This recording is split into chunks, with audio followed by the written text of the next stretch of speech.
Calaboso ang nakatalang top 9 most wanted person ng Mabinay PNP dahil sa kasong homicide sa Barangay Poblasyon, Mabinay, Negros Oriental. Ang matagumpay na operasyon na ito ay nagpapakita ng pagsisikap ng mga otoridad na tugunan ng krimen at tiyakin ang kaligtasan ng publiko. Ang report mula kay Patrolwoman Blessel Quispedoche.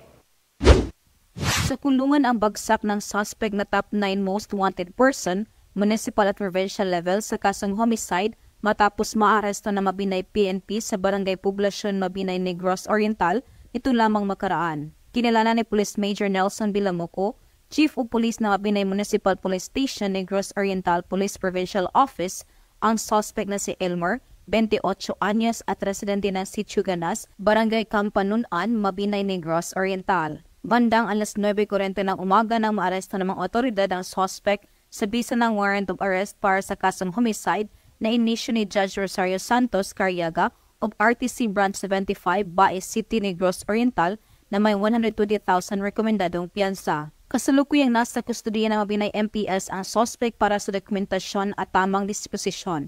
Walang humpay ang kampanya at operasyon ng ating kapulisan sa Mabinay laban sa lahat ng uri ng kriminalidad. Asahan ninyo na gagawin namin ang lahat ng aming makakaya upang gampanan ang aming tungkulin.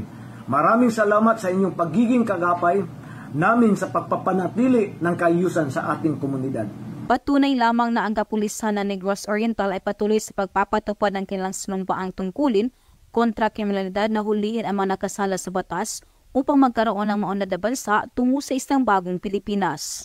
Mula dito sa Central Visayas, ako yung Police News Network Correspondent, Patrolwoman Blessel Quispedoche, alagad ng batas, tagataguyod ng Balitang Pulis.